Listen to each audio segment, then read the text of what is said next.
Ayun guys, prank natin yung kapatid ko.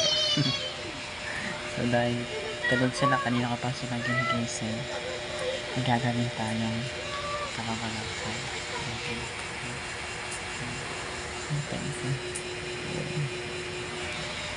Dahil anong oras na, alas 8 na may kit. At tayo. Tara, let's go!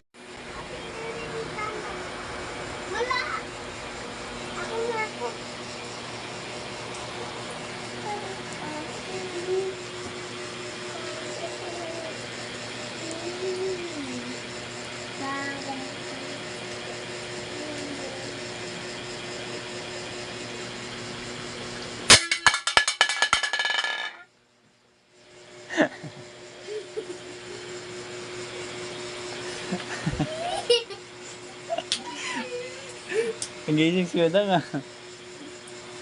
Nagising sila. Sino nagising? Sino nagising? Sino nagising? Sino nagising? Sino? Sino? Nagulat. Sino nagulat? Sino nagulat? Udang? Ha? Nagulat ako eh. Hoy, gising na! Nagulat ka ba? Isa ba? Ha? Isa pa? Si April oh. Uy, gising na, anong oras na? Sabog. Sabog talaga mala.